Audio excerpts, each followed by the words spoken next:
And after dyan, siguro every question, magbibigay ako ng 30 seconds for you to read, analyze, and type your answer. And after that, irarationalin natin siya isa-isa. Okay, so wala na sigurong start na tayo ngayon. Okay, sige, sige, sige.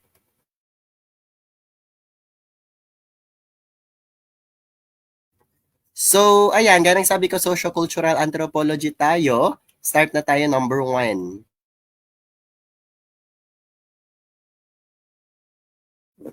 Which early human species is considered one of the first to walk upright, use fire, and simple tour? Is it Homo sapiens, Homo habilis, Homo erectus, or Neanderthal? Ayan.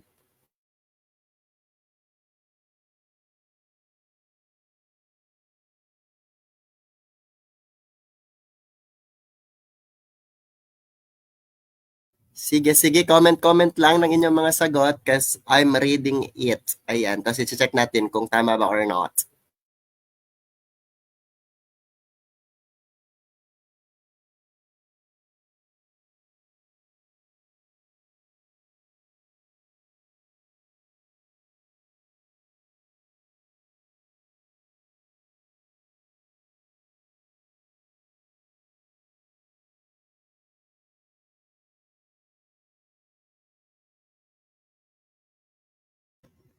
Ayan, sige, sige, answer natin to, answer natin to. Which early human species is considered one of the first to walk upright, use fire, and simple tools? So, ang inaas dito, sino daw sa mga following ang ayan, ang unang nakalakad ng straight, gumamit ng apoy, at gumamit ng mga tools? So, ang gagawin natin, add one out. Ayan, may sumagot ng letter C, may sumagot ng letter B. Ayan, so torn between letter C at letter B po ang ating sagot. Walang sumasagot ng letter A at letter D, which is very good. Kasi kapag sinasabi nating Neanderthal, ayan, ang keyword po natin sa mga Neanderthal po, ayan, sa letter D, robust build. Kapag sinasabi nating robust build, malaki po ang kanilang pangangatawan, ayan, mabalahibo rin sila, at malaki po ang kanilang mga muscles. At nakatira po yung mga Neanderthal na yan sa mga kuweba. Kasi po, ayan, sila po yung mga sinaunang tao na medyo nakatira po sa mga malalamig na places at na-adapt ang kanilang katawan kaya medyo malaki at mabuhok ito para makasurvive sila sa kanilang environment. So meron tayong letter A, letter B at letter C. Ayan, syempre, hindi natin magiging sagot ang letter A kasi itong Homo sapiens na to, according sa theory, ayan, ni Charles Darwin, itong Homo sapiens ay ito na yung medyo na-evolve ng ape. So, Homo sapiens sapiens ang tawag sa atin. So, before tayo naging Homo sapiens sapiens, Homo sapiens muna ito. Ito yung mga Homo o yung mga medyo ape na kung saan gumagamit na ng utak. Okay, ginagamit nila na ang kanilang utak. Okay? So, meron tayong natira, letter B at letter C. Pero ang inaas kasi sa tanong, sino ang unang naglakad ng patayo? Diyan pa lang alam na natin ang sagot. From the word erect, ayan, nakatayo. So, ang unang lumakad na nakatayo talaga as in straight ay ang Homo erectus. Okay, letter C. Kasi itong letter B, sila po ang lumabas sa board exam dyan, ayan, handyman. Okay, sila yung mga ayan, unang tao na kung saan marunong na silang gumamit ng kanilang kamay sa everyday living nila. So malamang sa malamang, isasagot na din dito ay letter C, Homo erectus. Nagets ko ba kung bakit hindi letter B ang sagot? Ayan, kasi kapag Homo habilis sila po naman, ang unang tao, ayan, sila po yung unang Homo na gumamit or handyman. Okay, alam na nila kung paano gumamit ng kamay at nag-start na silang gumamit ng mga kagamitan. Ayan, sige, sige, sige. Okay, number 2 tayo. Which racial classification refers to people with distinct Asian facial features? Is it Negroid, Caucasoid, Mongoloid, or Australoid? Am I audible ba? Naririnig ba ang boses ko? Paki-comment nga.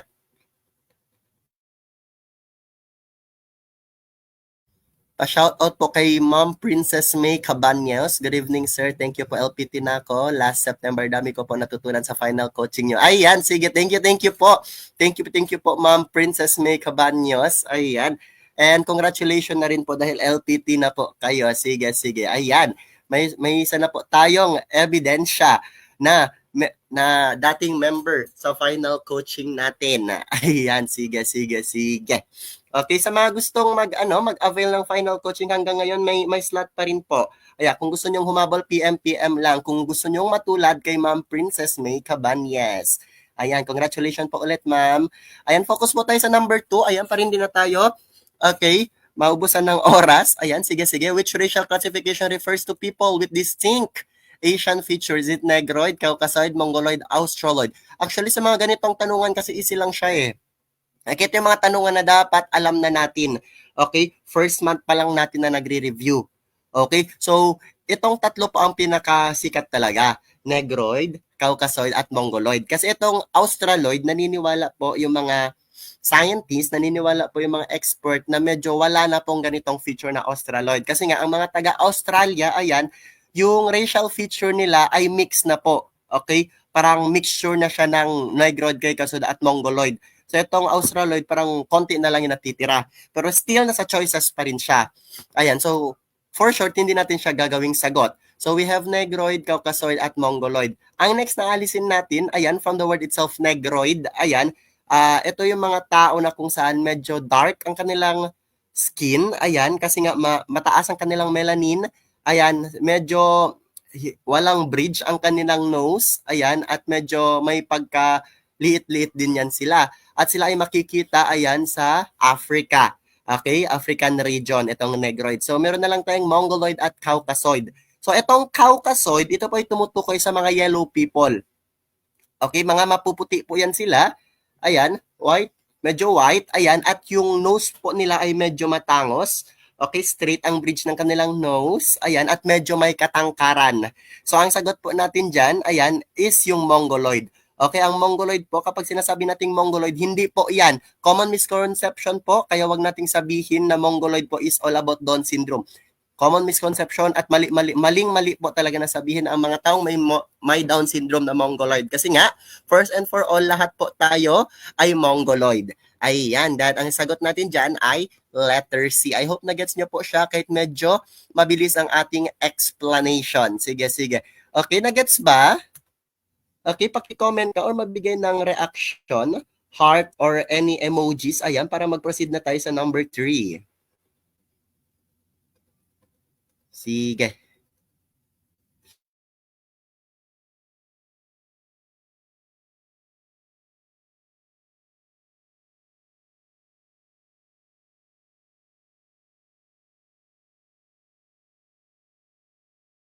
Okay, proceed tayo sa number 3. Ayan. Which term describes a modern urban society characterized by impersonal relationship and self-interest? Is it Gemin shop, tribal society, Jessel shop, or family? Ayan, sige, sige, sige. Is it A, B, C, or D? Comment lang, comment lang. I am reading all of your comments at i-check natin kung alam na ba ng lahat or kailangan bang explain natin ng mahabang-mahaba, ayan, para magets ng lahat. Sige, sige, sige. Ayan, while tumatambay dito, paki-share po ng ating live para dumarami naman po ang ating family na tumatambay dito sa live every night. Ayan, sige, sige. Paki-share po ng ating live para naman maraming mga social studies major. Actually, maraming mga social studies major po ang naghahanap ng free lecture. Ayan, so it's our time to give back. Ayan, kahit konting share lang para makita naman nila. Ayan, sige, sige, sige.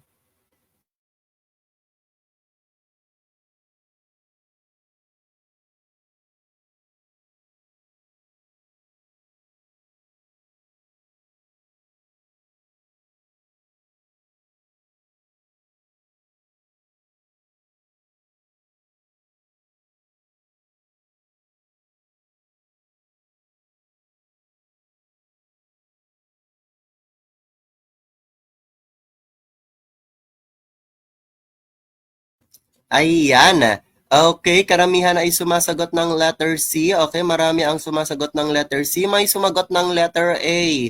Okay, may sumagot ng letter A. Sige. More likely karamihan letter C po talaga lahat ang sagot. Okay, explain po natin yan siya. Okay, itong concept na to na number 3, ayan, ay makikita po natin okay, sa pag-aaral na ibinigay sa atin ni Ferdinand Tunis.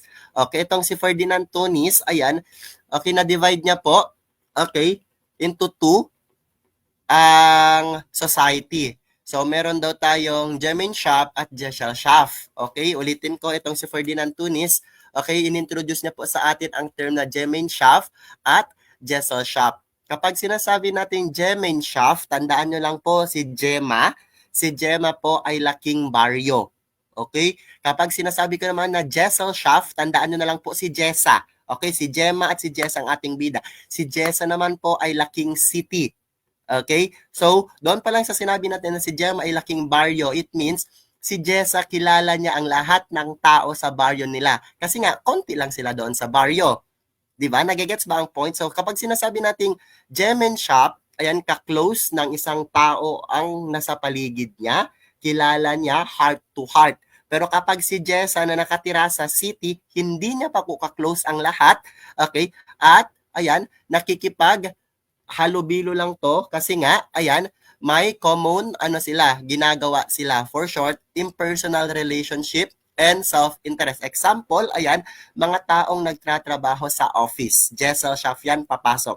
Para mas lalong maintindihan ninyo, okay, etong Gemeinschaft community, magkakakilala kayong lahat. Kapag sinabi nating Gesellschaft, society. Okay, society po. Okay, last one para mas lalong maintindihan talaga ng lahat. Gemeinschaft, magkakakilala lahat, close sila lahat, ayan, at kilala nila ang isa't isa. Okay, nagpapansinan sila kasi nga gusto nila or kilala nila ang isa't isa. Gesellschaft, hindi nila kilala ang lahat pero nagpapansinan pa rin sila. Bakit? Kasi nga meron silang relationship na kung saan kailangan nila yon para ma-survive. Example, nagtratrabaho sila sa office. Nagets po ba ang explanation natin? Ayan, kung nagets po, tayo ay pro-proceed na.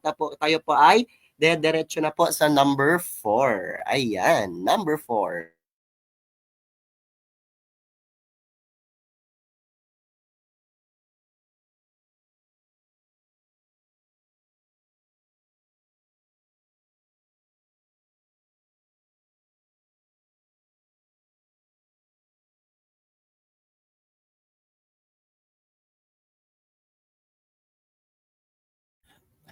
Okay, number 4 tayo. What is the basic social institution that provides stability and support? Is it religion, family, education, or government? Ayan, easy-easy lang, easy-easy lang. What is the basic social institution that provides stability and support?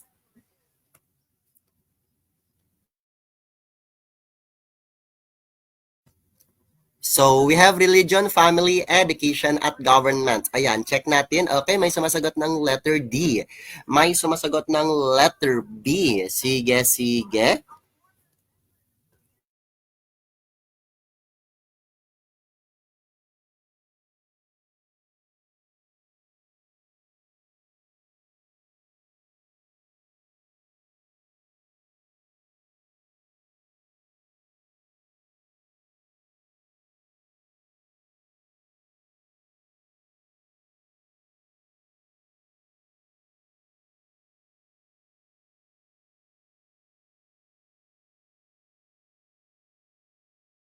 Okay, sagutin po natin yan. Okay, what is the basic social institution that provides stability and support? Ayan, actually po ito mga tanungan ganito po, ayan, ay tricky po talaga siya.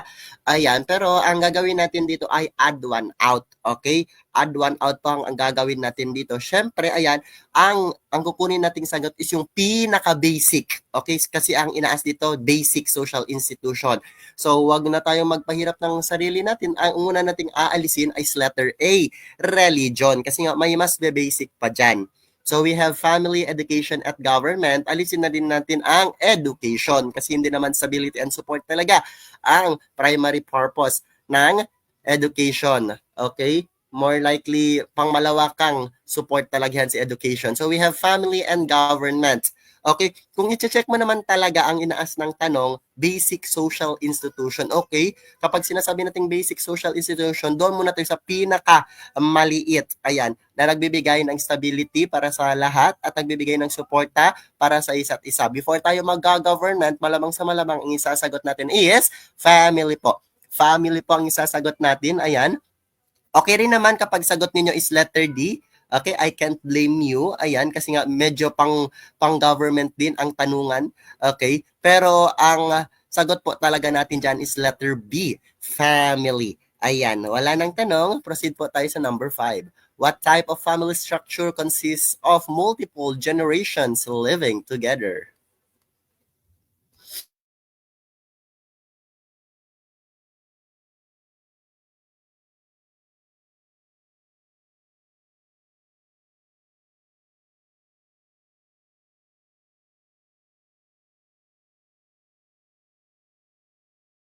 So dito na po tayo sa types of family. Okay, types of family na yan or family structure na po yan. Ano daw po ang type of family na kung saan marami daw po generation ang naglililive as one.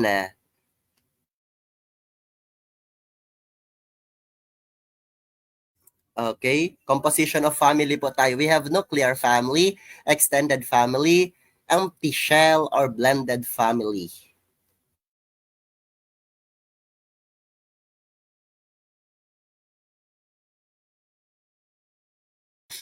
Sige, sige. Explain natin what type of family structure consists of multiple generation, living together, nuclear family, extended family, empty shell, or blended family. Okay, add one out pa rin tayo. Add one out. So, check natin kung ano ang sagot. Kasi when we say nuclear family, yan ang una nating aalisin, syempre, out of these four. Ayan. When we say nuclear family, this refers to the primary or elementary family composed of father, mother, and their children. Sa madaling sabi, okay, kapag sinasabi nating nuclear family, nanay, tatay, anak. Okay? Nanay, tatay, at anak ba ang inaas sa tanong? Okay, hindi po. Kaya hindi po, letter A ang sagot. So, next na alisin natin is a blended family. Okay, kapag sinasabi nating blended family, ayan, ito yung itong si mama may ibang pamilya dati, ayan, at itong si papa may ibang pamilya yung dati. So yung dalawang pamilya na to ay, ayan, magmi-mix po sa isang pamilya. Okay, nangyayari talaga siya. Ang tawag naman sa family na ganyan is blended family at hindi yan yung inaas sa tanong. Okay, so we have extended family at empty shell. Okay, ang sagot po natin dyan, ayan, very good, letter B po. Extended family. Okay, kapag sinasabi natin extended family, ayan, this refers to the family that is generally composed of grandparents, married sons, their wives, their children, or even unmarried sons. Okay, kapag sinasabi natin okay, kapag sinasabi na extended family, okay, hindi lang to si nanay, si tatay at mga anak. Paminsan nandito rin si ate, andito rin si lola, andito rin yung asawa ni ate. Okay, marami sila from the word extended, extension. May extension po sa pamilya nila. At last one, baka nahihilo kayo, bakit may empty shell? Ano ba yung ibig sabihin ng empty shell? Okay, itong empty shell, concept din to siya sa sociology. Okay? Na kung saan ito ay tumutukoy sa pamilya, na kung saan itong si mama at si papa, hindi na po nila mahal ang isa't isa. Okay, ulitin ko, itong si mama at si papa, hindi na po nila mahal ang isa't isa, pero, okay, nanunuluyan pa rin sila sa isang bahay. Okay, for the sake ng kanilang mga anak. Ang tawag po sa ganyang type ng family naman po ay empty shell. Okay, okay, meron din tayong tinatawag na emptiness. Kapag sinasabi natin emptiness, hindi naman siya katulad ng empty shell. Ito yung tumutukoy, ayan, sa bahay na kung saan si mama at si papa ay iniwan na po ng kanilang mga anak. Emptiness naman po ang tawag dyan. Ayan. Pero hindi tayo dyan magfo-focus. Ayan. More likely sa final coaching, i-explain natin ang lahat ng types ng family kasi nga pinakakailangan nyo rin ito. So for now, yan na lang muna A, B, C at D ang ating i-explain. Ayan, dahil naghahabol tayo ng ating oras. Ayan, number 6 tayo. Water resident patterns allow a newlywed couple to choose whether to live with the husband's or wife's family. Is it patrilocal? Is it matrilocal? Is it ambilocal? Or neolocal? Ayan, sagot-sagot lang.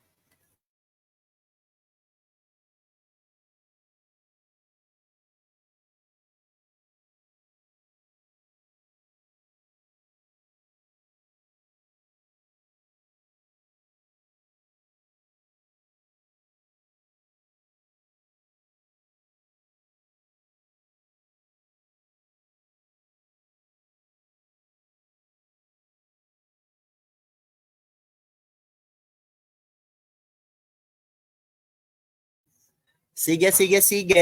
Ayan, I'm reading okay, the comment section. Ayan, kung gusto niyo sige, paki-comment lang para makita natin kung tama na nga ba, kung alam niya na nga ba ang concept. Kapag maraming nagkakamali, that's the time na explain natin siya ng pangmalakasan. Pero kapag nakita naman natin na medyo alam na ng lahat, ayan, hindi na natin i-explain ng pangmalakasan.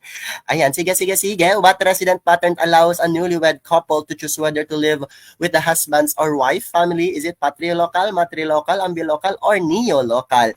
Ayan, syempre, ayan, before tayo papasok sa tamang sagot, ayan, add what out muna tayo at i-explain natin yung ibang mga concept sa choices.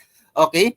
Ang una nating alisin dyan, mga sure, ayan, mga baby ko, ang una nating alisin dyan ay neolocal. Okay, neolocal. Ano ba ibig sabihin ng neolocal, mga sure? Kapag sinasabi natin neolocal, okay, ito po yung tumutukoy kay mama at kay papa or yung mga bagong kasal na kung saan, okay, pinapatayo po nila ang kanilang bahay, okay, malayo po, okay, sa bahay ng kanilang nanay or tatay. For short, malayo sa kanilang pamilya. Example, ang nanay ni nanay, ang pamilya ni nanay ay nakatira sa Makati. Ang pamilya naman ni tatay ay nakatira, ayan, sa Sorsogon. Hindi kayo nanirahan doon, nanirahan kayo sa Zamboanga. Ang tawag sa ganyan is neolocal. Okay, next po, ayan, meron na lang tayong A, B, at C. Anong sagot natin? Ayan, may sumagot ng letter B, may sumasagot ng letter C. Okay, una nating alisin dyan ay letter A. Okay, therefore letter B at C na lang ang matitira. Ayan, sa mga sumagot ng letter B at letter C, 50% correct na po kayo. Kapag sinasabi nating patrilocal, tandaan nyo na lang po yung first letter P, papa. Therefore, ayan, itong mga bagong kasal, itong pamilyang ito ay nakatira po malapit, okay, sa pamilya ni Papa. Kaya patri-local. Okay, patri-local. Ang bahay niya, ang bahay ng pamilyang ito ay nakatira malapit sa bahay ni Papa. Ayan. At syempre, letter B at letter C ang ating pinagpipilian. Ayan, ang sagot po natin ay letter C, ambilocal. Kaya, okay, so, itong letter B, kapag sinasabi nating matrilocal, ang pamilya po ay nakatira po sa tabi ni mama. So, ang sagot po dito, letter C, ambilocal. When we say ambilocal, okay, when we say ambilocal, ito yung tumutukoy sa mga newlywed couple or mga newly married couple na may choice po sila, okay, kung saan sila maninirahan. Okay, it's either sa tabi ng pamilya ni mama for 1 week, tapos doon naman sa tabi ni papa for 1 week. For short, ambi. Okay, ambi, may choice po sila. Pwede sa dalawa. Pwede both. Okay, I hope nagets nyo po. Iyan.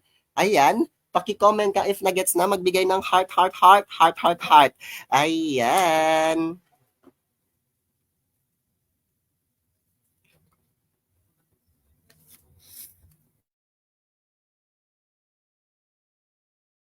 Sige, proceed tayo sa next. Number 7.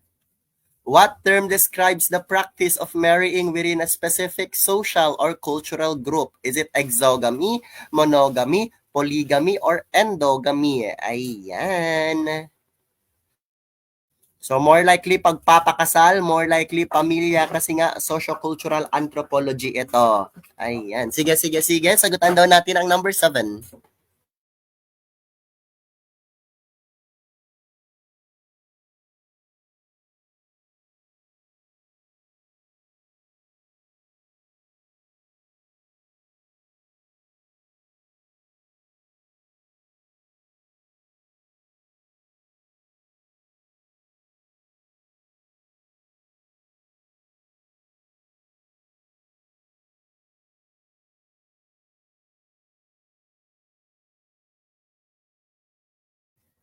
Sige. Ayan. So anong inaas dito sa tanong? Ano daw po ang tumutukoy sa concept or sa term na, ayan, ang inaasawa ninyo ay nasa loob lang ng inyong kultura, nasa loob lang ng inyong religion or sa society. Example, kapag Christian ka, ang inasawa mo Christian din. Kapag INC ka, ang iyong inaasawa ay taga-INC rin. Kapag Muslim ka, Muslim naman ang iyong pipiliin. Ano daw ang tawag sa practice ng marriage na ganito? Is it exogamy, monogamy, polygamy, or endogamy? Ayan, sige. Okay, may sumasagot ng letter A. May sumasagot ng letter B. May sumasagot ng letter D. At may sumasagot ng letter C. Perfect po. Fruit salad po tayo. Okay? Nakakaluto na naman tayo ng fruit salad. Amoy na amoy natin ang fruit salad sa number 7. Ayan. Pero ano kaya ang tamang sagot dito? Ayan. Sige, sige, sige. Ayan. Explain na natin. Okay. Kapag sinasabi nating monogamy, isa lang po. Okay, monogamy isa lang po. Etong si lalaki, ayan, hahanap lang siya ng isang babae na magiging asawa niya at makakasama niya habang buhay. Hindi na po siya hahanap ng iba. Okay, hindi na po siya hahanap ng iba. For short, 1:1, monogamous relationship po. Yan. Yan po ang fina-follow ng kapatid nating mga Christian o Kristiyano. Okay, monogamous relationship. Ayan. So, hindi natin pwede gawin sagot ang letter B. Ayan, ang mga sumagot ng letter B. Ayan, eng. Mali na po kayo sa number 7. Ang next na alisin po natin is polygamy. Okay, polygamy po. So, kapag sinasabi natin mono isa, itong poly marami. Maraming asawa. Okay, maraming asawa. Maybe itong si lalaki, ayan, marami siyang asawang babae or itong si babae marami siyang asawang lalaki. Ang tawag diyan polygamous relationship. Okay, polygamous relationship.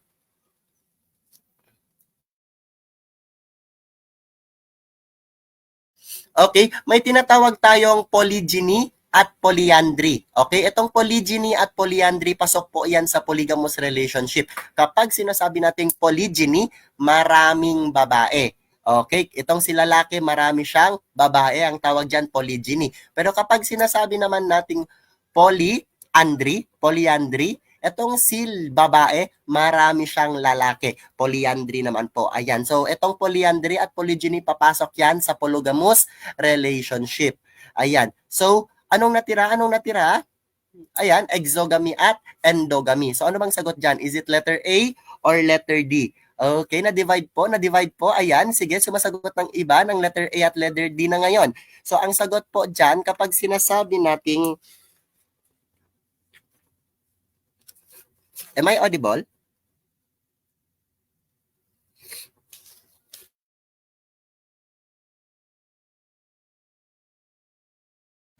Naririnig ako?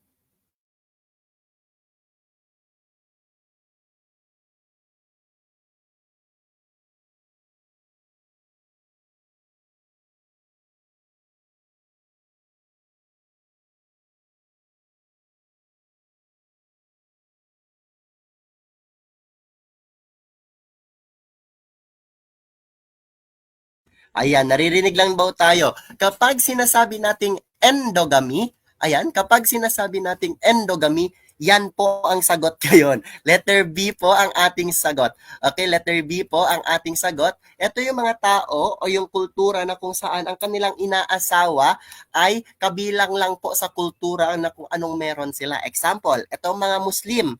Okay. Majority ng mga Muslim, ang hinahanap nila is kapwa Muslim din nila. Ang tawag po sa ganyang pagpapakasal ay endogamous relationship or endogamy. So, kabaliktaran naman ito ng mga exogamy. Okay? Exogamy kabaliktaran. Ito yung humahanap ka ng kabiyak mo na hindi, okay, belong sa culture mo. Okay? Ang tawag dyan, exogamy. Okay? So, ang sagot po natin mga chair sa number 7 ay letter D. Ayan. Sige. Proceed po tayo sa number 8. How is culture transmitted from one generation to another? Is it true?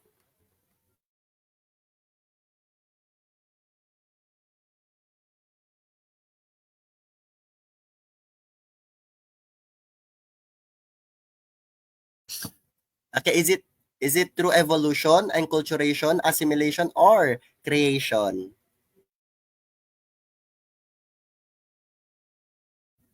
How is culture transmitted from one generation to another? Ayan, is it evolution, enculturation, assimilation, or creation?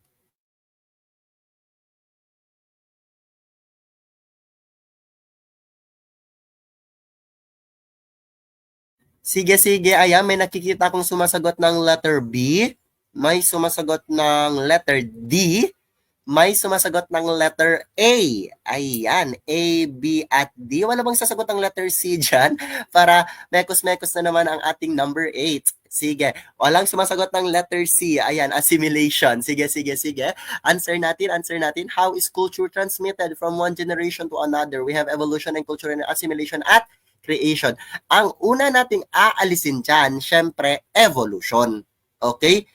Ang una nating aalisin dyan, evolution. Kasi nga, ang concept na evolution po ay hindi po yan papasok sa culture. Hindi naman po nag-e-evolve. Okay, hindi naman nag-e-evolve. Ayan. Sige, hindi naman siya nag-e-evolve. Kaya alisin natin. Itong evolution ay pasok po yan sa, okay, sa mankind. Okay, kasi may theory about evolution of man. Di ba? Meron tayong, okay, Homo habilis, Homo erectus. Okay? Tapos naging Homo sapiens, tapos Homo sapiens sapiens. So doon papasok yung evolution. Pero sa culture naman, medyo eng tayo dyan. So meron tayong enculturation, assimilation, at, ayan, creation.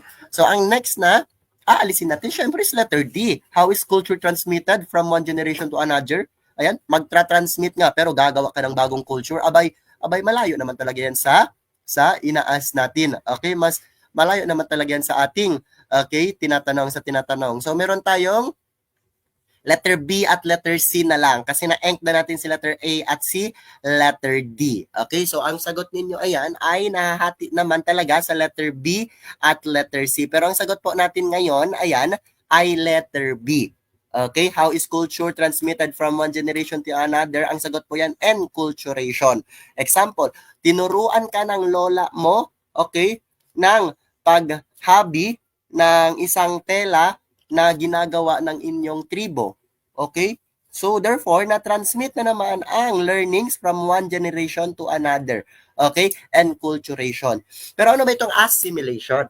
Actually kasi, may type kasi, okay, meron tayong type, different types ng, okay, pagka-transmit ng culture. Meron tayong enculturation, meron tayong acculturation, meron tayong accommodation, at meron tayong assimilation. Kapag sinasabi nating enculturation, from the word inside, okay, okay, you are, okay, learning your own culture, enculturation. So next tayo, ayan, acculturation, okay, acculturation, check nyo na lang yung first na vowel outside. You're starting to learn, okay, culture from outside. Okay? Na nag-start na kayo mag-learn ng other culture, acculturation. Meron din tayong tinatawag na accommodation. Accommodation. You're learning other culture, ayan, perfectly, pero hindi mo nakakalimutan yung kultura mo, accommodation. At last one, meron tayong assimilation. Assimilation naman, ang ibig sabihin nito, ayan, you're learning other culture, ayan, na-learn mo yung other culture, pero nakalimutan mo yung own culture mo. Ang tawag dyan, assimilation. Okay, nagets po ba? Kung nagets po, ayan, magbigay po ng, okay, sign, mag-heart, heart, heart po ng sa ating comment section. Ayan, ayan, ayan. Ulitin ko kapag sinasabi natin enculturation, learning your own culture. Kapag sinasabi natin acculturation, you're starting to learn other culture. Pero kapag sinasabi natin accommodation, you're learning other culture, pero hindi mo nakakalimutan ang kultura mo. Pero kapag assimilation, ayan, nagla-learn ka ng other culture, pero nakakalimutan mo na yung kultura mo. Gano'n lang po yan siya ka-easy, mga chair. Ayan, at tayo po ipapasok na sa number 9. What is the process of adjusting and blending into another culture while maintaining one's own? Ayan, na-explain ko na nga. Na-explain ko na nga kung anong sagot dito. Kaya malamang sa malamang dapat, okay, correct na tayo dito lahat. Is it acculturation? Is it assimilation? Is it accommodation or cultural diffusion?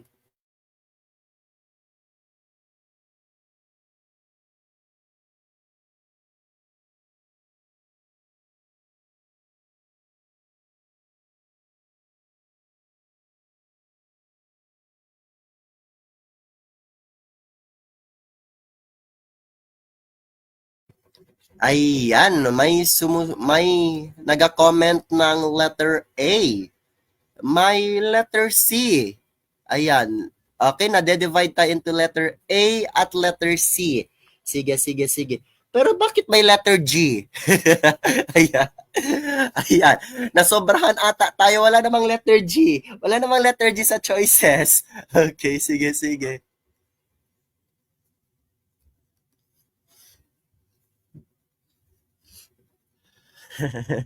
Sige, sige. So, ang sagot po dyan, ayan, sagutin natin. Okay, start na tayo. What is the process of adjusting and blending into another culture while maintaining one's own? Is it acculturation, assimilation, accommodation, or cultural diffusion?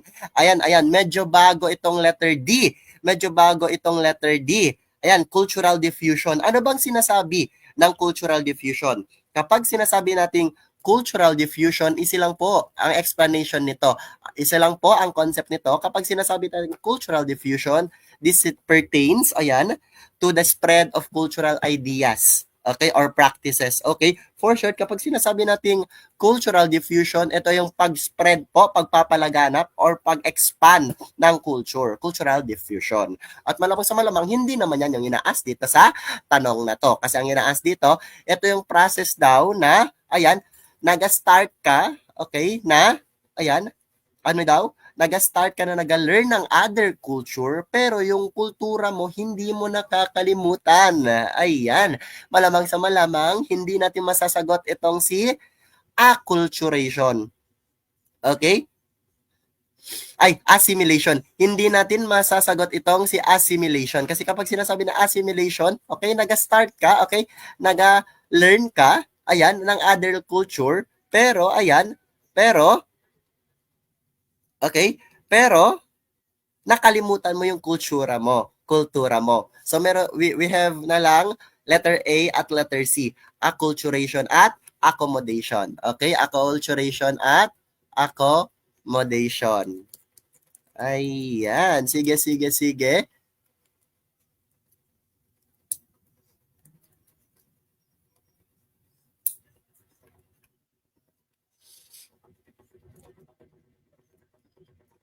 Okay, ang sagot po natin dito ay letter C. Accommodation po ang sagot po natin dito. Accommodation. Kasi nga, etong letter A, nakikihalubilo ka pa lang. Okay? Nakikihalubilo ka pa lang, starting to learn. Pero ang dito kasi, okay, ang tanong kasi ngayon, okay, na bine-blend mo na ang culture ng iba sa culture mo, pero hindi mo naman kinakalimutan yung kultura mo. Okay? Kaya perfect description siya for accommodation. Kaya ang sagot natin dito ay letter C. Very good, very good, very good po. Ayan. Very good po kay John Wayne Romano. Ang sagot po dyan ay accommodation. At yes, very good din po kay Sir Aga Crisostomo. Assimilation, kinalimutan na ang culture mo. Ayan, sige, sige, sige. Number 10 tayo. Which of the following is the oldest monotheistic religion? Is it Christianity, Islam, Hinduism, or Judaism? Ayan. Okay, try na natin. Subukan natin ang ating paniniwala kung alam ba natin kung ano yung pinaka-oldest monotheistic religion. Kapag sinasabi natin monotheistic religion, ano ito? Kapag sinasabi natin monotheistic religion, ito ay, okay, nag-refer, ayan, sa religion na kung saan isa lang ang kanilang God. Okay? Is it Christianity, Islam, Hinduism, or Judaism? Sige, sige. May nakikita akong letter C. Marami. Marami ang sumasagot ng letter C. Ayan. At may sumasagot din ng letter D. Sige. Sige.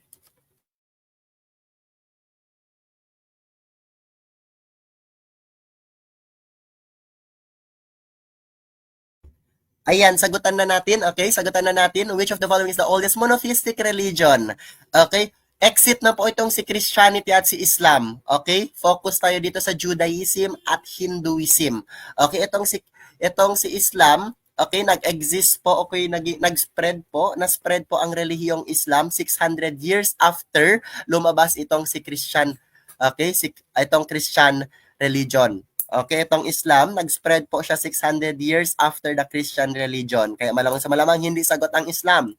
Next po itong Christian religion po, ayan, ang kanilang pinaniniwalaan po, ang kanilang head, ayan, ay kilala naman natin, ayan, si Jesus. Pero, ayan, itong mga Judaism, sila po, ayan, ay kasama po, ayan, sila po ay naniniwala sila po yung descendants ni Moses, ng Diyos ni Abraham at marami pang iba. So malamang sa malamang, mas nauna naman po si Judaism. Okay? Kaya X itong si Christianity, okay? Focus tayo kay Hinduism at Judaism. Okay? Ang inaas po sa tanong, oldest monotheistic religion. Kapag ang tinanong sa board exam, oldest religion, that's the time po na letter C ang sagot natin, Hinduism. Pero kapag dinagdagan nila na oldest monotheistic religion, ang sagot po dyan, hindi na po siya Hinduism, Judaism na po. Kasi kapag sinasabi nating monotheistic, ayan, isa lang po ang Diyos nila. Etong Hinduism, marami silang Diyos. Marami po silang Diyos. Diyos ng kamatayan, Diyos ng tubig, Diyos ng pagkabuhay, Diyos ng, at marami pang iba, Hinduism. Okay, kaya kapag oldest religion, that's the time na ang isasagot natin Hinduism. Pero kapag may monotheistic po, Judaism. Okay, ang relihiyon, ayan, naniniwala sa Diyos ni Abraham. Ayan. Yes po. Etong Hinduism, marami po yan silang Diyos at Diyosa. Marami silang sinasamba. Ayan. I hope hindi po kayo nahihilo. I hope hindi kayo nahilo sa number 10. Ayan. Heart po tayo at tayo mag-proceed na. Ayan. Sige. Proceed tayo to number 11.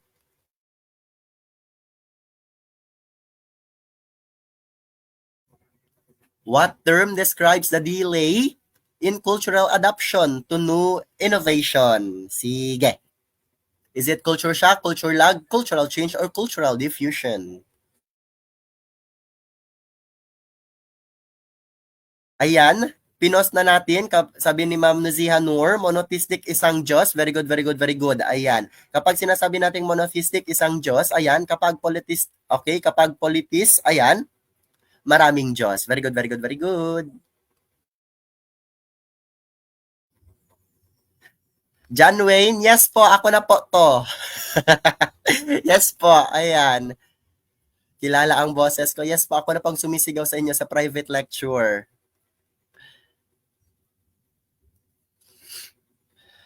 Okay, what term describes the delay in cultural adaptation to new innovation? Ayan, may sumasagot ng letter A. May sumasagot ng letter B. Ayan. Sige. Walang sumasagot ng letter C, walang sumasagot ng letter D. Very good. Ayan, sige. Try natin tong sagutan. Okay, ang una nating alisin, ano mang inaasa tanong? Okay, delay in cultural adaptation. Diyan pa lang sa delay na yan, alam na natin ang isasagot natin, di ba? Pero syempre, explain na rin natin lahat. Kapag sinasabi natin cultural diffusion, yan yung pag-spread, okay, pag-expand, pagpapalaganap, ayan, or, okay, pag-crawl ng culture. Okay? Letter D po. Okay? Next, hindi natin pwedeng sagutin si letter D. We have only letter A, letter B, at letter C. Ayan. So, ang inaas dito, ayan, delay. So, hindi na rin po magiging sagot si letter C kasi cultural change, wala namang delay sa change, di ba? So, we have cultural shock, at cultural lag. Okay? Ang sagot po dito, malamang sa malamang, may delay na nga. It means lag. Okay? Another example na lumalabas sa board exam, ito daw pong farmer na to ay nagagalit. Ito, actual let question. Ito daw pong farmer na to ay nagagalit sa kanilang road, pinagawang road na project sa kanila kasi nga, ang baryo nila ay still gumagamit pa rin daw ng hayop, okay, as mode of transportation. Ano daw pong problema ang nangyari? Still, ang sagot po doon ay culture lag or cultural lag. So, itong cultural shock naman, ito yung sudden na hindi mo maipaliwanag, ma-explain ang nakikita mo or okay, nasisilayan mo at the moment kasi hindi siya ginagawa sa culture mo. Example, isa kang conservative na Filipino na pumunta ng Amerika, paglapag mo pa lang ng airport, ayan, may nakita kang naghahalikan, ayan, naglalaplapan, ayan, sa tabi ng airport at medyo na-shock ka. Ang tawag yan ay cultural lag. Ayan, I hope na-gets niyo po. Okay, I hope na-gets niyo siya. Easy lang naman at pasok tayo sa number 12.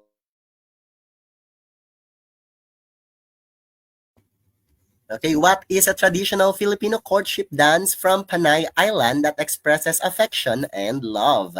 Is it tinikling, karinyosa, singkil, or pangalay?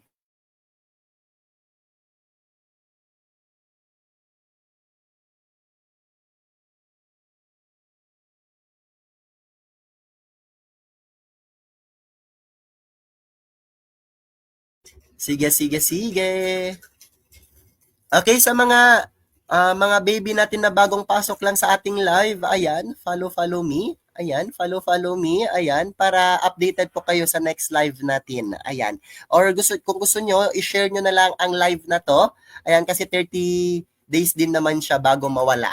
Tapos, ayan, ipapakita ko po mamaya yung schedule ng mga lives natin para hindi kayo mahilo at mapupunta kayo dito sa ating timeline every time na may live tayo. So, proceed tayo dito sa number 12 para hindi masayang ang ating oras. What is traditional Filipino courtship dance from Panay Island that expresses affection and love? Diyan pa lang. Okay, sa affection and love, alam na natin ang sagot, di ba? Ayan, sige, sige, sige, sige, sige, sige. Ang sagot po natin dyan is letter B. Very good. Lahat po ay nakakorek na po. Okay, lahat po, ayan, almost lahat ay okay, nakakuha ng tamang sagot. Karinyosa po ang sagot. Okay, ang panay, okay, PC, okay? PC, tandaan nyo na lang po, personal computer. Panay, Karinyosa. Panay, okay, Karinyosa. Okay, okay. So ano ba itong tinikling na to? Okay? Ang tinikling naman, ayan, ay nanggaling saan? Sa Leyte. Okay? Kung ang PC, ayan, ito naman, ayan, laugh trip. LT. Okay? Tinikling, Leyte. So, meron tayong pangalay at singkil. Etong singkil po ay makikita po natin sa, ayan, Maranao people. Okay? Sa mga Maranao po, yan, makikita itong singkil. Ayan. More likely, ayan, sa Lake Lanao in the Philippines. At last one, itong pangalay ay makikita po sa mga kapatid nating Muslim. Ayan, more likely sa southern part of the Philippines. Okay? Basilan, Tawi-Tawi, at yung iba sa Zamboanga, okay, sa Zamboanga region. Ayan, sige, sige, sige. Okay, proceed tayo. Number 13. Which traditional dance is commonly performed at weddings in Bicol and Eastern Visayas? Is it A, B, C, or D? Is it kuratsa, pantomina, itik-itik, at maglalatik? Okay, ngayong gabi siguro, ano tayo? 40 items. 40 items. So, after ng number 20, okay, stop na natin yung live. Tapos, gagawa ko ng bagong link ulit para sa additional 20. At yung next na ilalive natin ngayong gabi, additional 20, is random po yun siya na tanong coming from different subject areas sa ating majorship. Ayan. At alam na yan ng ibang mga nasa GC, ayan, kung bakit, ano yung purpose ng another live natin. Basta alam nyo na yan, sige. Sige. Sa mga curious, ayan, pwede kayong mag-PM. Sige, sige, sige. Pero kasi tayo dito, 13, which traditional dance is commonly performed at weddings in Bicol and Eastern Visayas? Is it kuratsya, pantomina, itik-itik, or maglalatik? Bicol ha, Bicol po. Bicol po.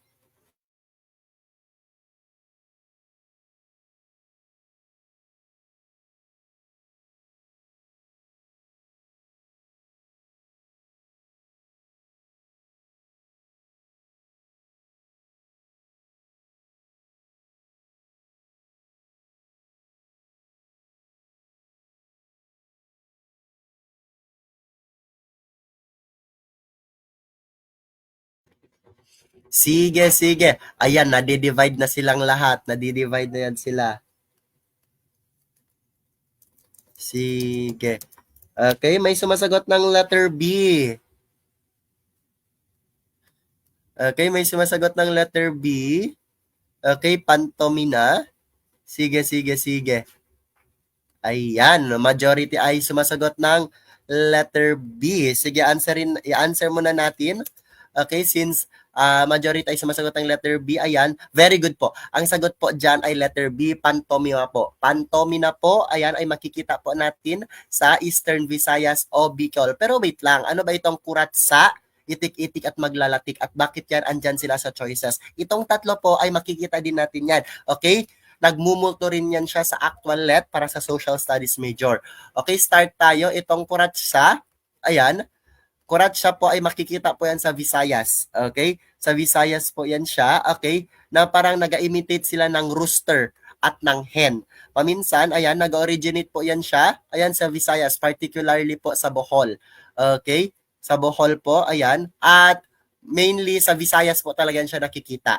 Okay, next meron tayong itik-itik at maglalatik. Kapag sinasabi nating itik-itik naman, okay, tandaan nyo po ang place na Surigao. Tandaan nyo po ang place na Surigao. Sabi pa nila, para hindi nyo makalimutan, itik-itik. Surigao, ayan, sumigaw ang itik-itik. Ayan, itik-itik sa Surigao. Sumigaw daw siya. Sumigaw siya ng Surigao. Ayan, at least hindi nyo na makakalimutan itong si itik-itik ay nanggaling sa Surigao. Okay, dito tayo sa maglalatik. Okay, ang maglalatik naman po, ayan, ay Philippine folk dance pa rin naman po yan siya. Ayan. Pero, okay, nag-originate naman yan sa Laguna. Okay, sa Laguna nyo yan makikita. At, okay, para siyang mock battle between Christian and Muslim over coconut. Okay, nag-aagawan sila ng coconut curd. Ayan. Yan po ang maglalatik. I hope na-gets nyo siya. Na-gets nyo siya. Pasok po tayo sa number 14. Sige, sige, sige. Which famous festival is celebrated in Baguio City to honor flowers? Isa lang yan siya. Is it Sinulog, Panagbenga, Ati-Atihan, or Kadayawan?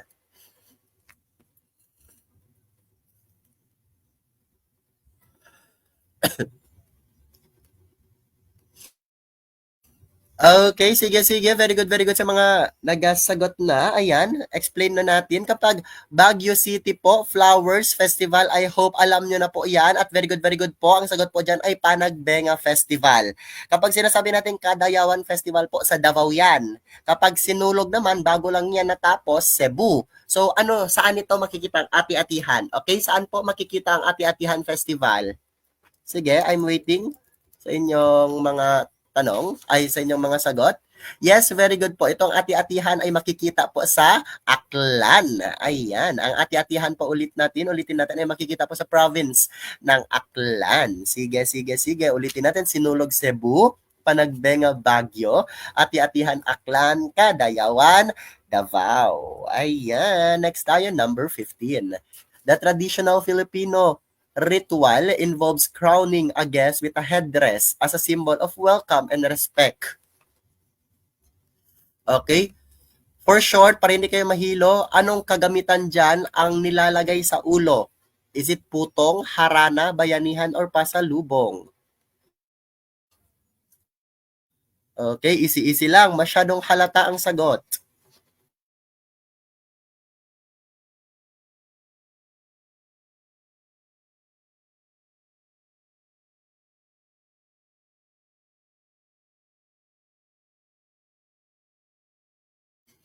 Ayan, very good, very good, very good. Ayan, ang sagot nila ay letter A and tama po kayo. Ang putong po, yung pong putong ay nilalagay sa ulo. Okay, traditional Filipino ritual po yan na kung saan kapag bisita ka, nilalagyan ka ng putong.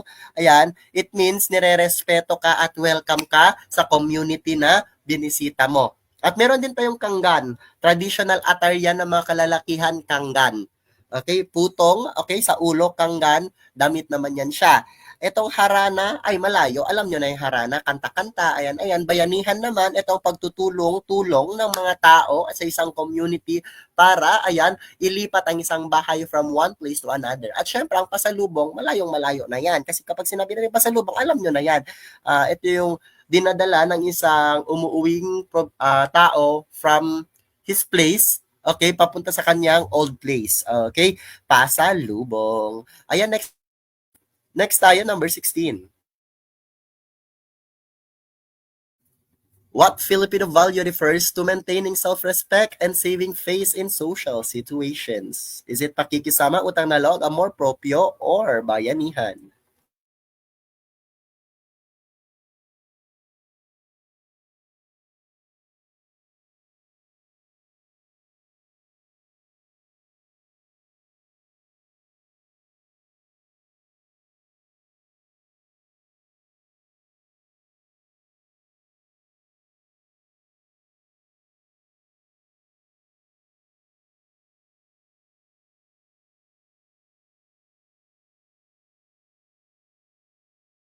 Sige, sige, sige. Ayan.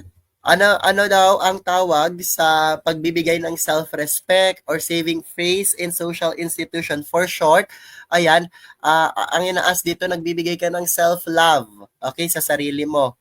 May self-respect ka, self-love, or self-esteem. Is it pakikisama, utang na loob, amor proprio, or bayanihan?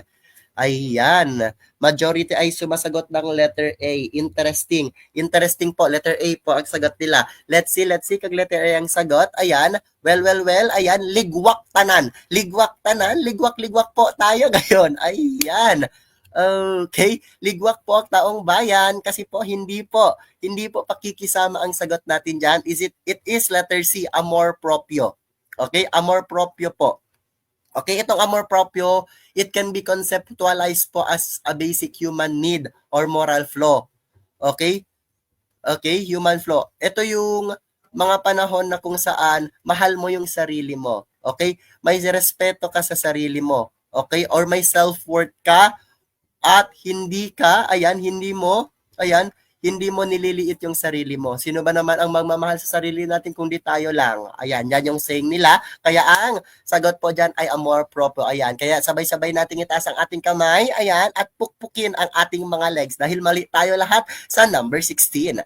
Ayan, ano ba itong pakikasama? Okay, social conformity po to. Conformity. Okay, ginagawa mo na lang siya kasi ayaw mong ma-left behind sa mga at gusto mo, ayan, belong ka sa karamihan. Itong utang na loob, malamang sa malamang hindi natin to dapat isasagot. At bayanihan, na-explain ko na to kung anong meaning nito. Ayan. I hope, ayan, next time na makikita natin itong self-respect, self-esteem, self-confidence, at self-love, tandaan nyo po, amor proprio yan. Ayan. Paki-heart po kung need nyo pa ng additional explanation or magpro-proceed na tayo sa next.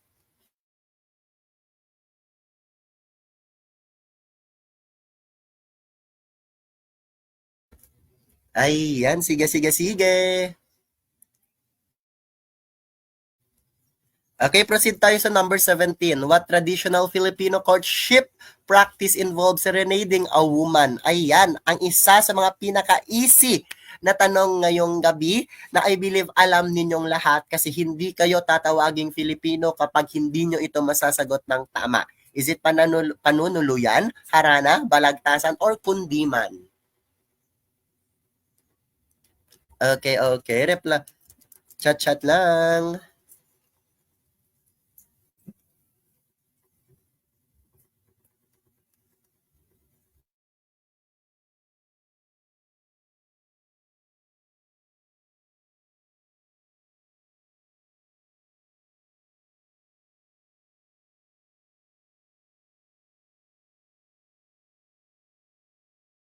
Okay, very good, very good. Yes, Pilipino sila dahil alam nila ang tamang sagot. Yes, very good po. Harana po ang sagot dyan.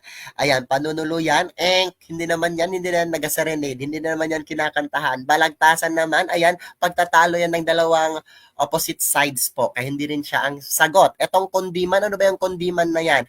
Still po, traditional Filipino love song naman yan siya. That is written in Filipino pa rin. Ayan, kaya ang sagot po natin dyan ay harana. Hindi na natin ipapahaba ang explanation kasi I believe easy lang siya. Proceed tayo sa number 18. What negative Filipino trait refers to bringing others down out of envy and jealousy? Is it Ningas Kogon? Is it crab mentality? Is it bahala na or colonial mentality? Ayan, ayan, ayan.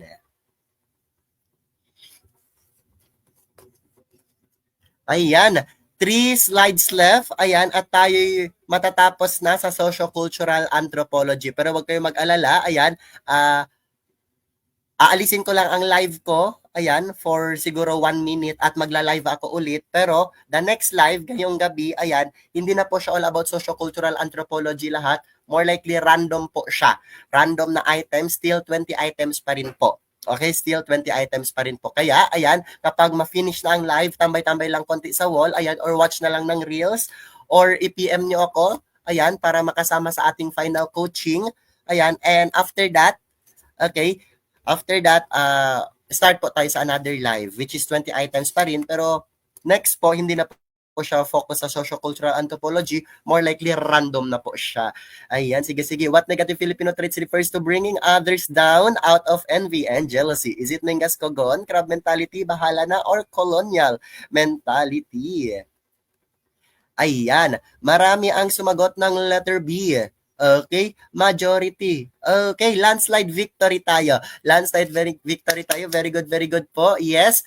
Okay, crab mentality po ang sagot natin dyan. Kasi aminin natin sa hindi, ayan, lahat po ng family, ayan, sa Pilipinas ay nakaka-experience po, ayan, ng crab mentality na kung saan kapag tataas na ang inyong pamilya, ayan, yung sariling pamilya, yung kapamilya rin ang hihila sa inyo pababa. Ayan, negative Filipino trait po yan. So ano ba tong bahala na? Itong bahala na ay nanggaling po sa word na bathala na.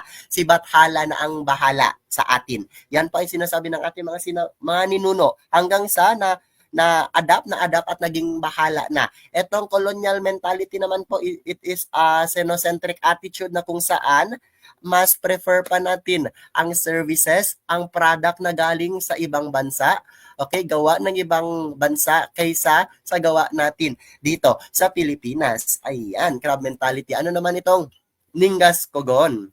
Okay, ito ba'y tumutukoy sa mga Pilipino kung saan magaling lang sila sa umpisa. Okay? Hindi naman po, iba naman po ang tahimik lang sa umpisa. Hindi yun Ningas Kogon, Tony Fowler yon. Okay? Ningas Kogon po, magaling sa umpisa. Okay? Alam niyo naman 'di ba, yung mga anan natin, yung mga Pilipino kung sa umpisa ang galing-galing. Okay? Pero after that, ayan, kapag andyan na sila sa trabaho na, na-accept na sila, okay, hindi na nila, okay, sineseryoso ang work. Ang tawag dyan, Ningas Kogon. Ayan. Sige. Next tayo, number 19. Which term refers to the lowest class in Karl Marx theory, consisting of the unemployed and homeless? Is it bourgeois or bourgeoisie? Is it proletariat, lumpen proletariat, or peasants?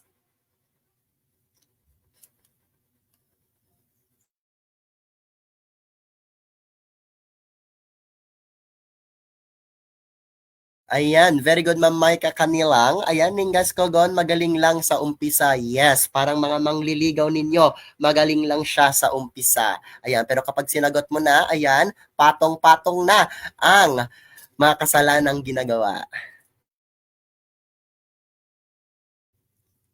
Ayan. So, sagutin natin to. Which term refers to the lowest class in Karl Marx theory consisting of the unemployed and homeless? Is it bourgeois or bourgeoisie? Is it proletariat? Is it lumpen proletariat or peasants?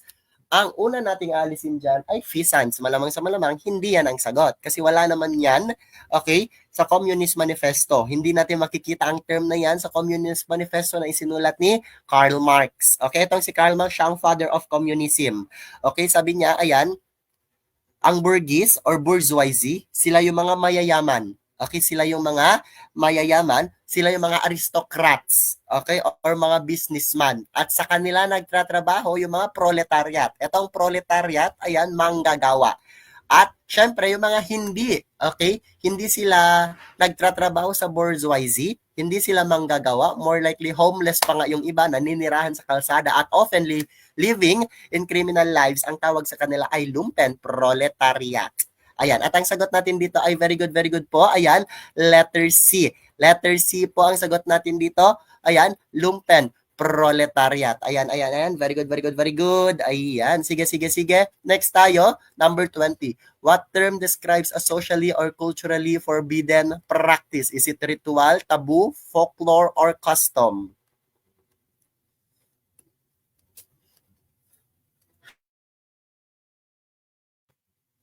Okay, ipin natin ang sinabi ni Ma'am Ika Shin na may profile picture na medyo antukin. Ayan. Kapag sinasabi nating bourgeoisie, elites, ayan, very good. Proletariat, laborer, at lumpen proletariat naman, ayan, tumutukoy sa mga taong naninirahan sa slum. Very good po, Ma'am Ika Shin. Ayan.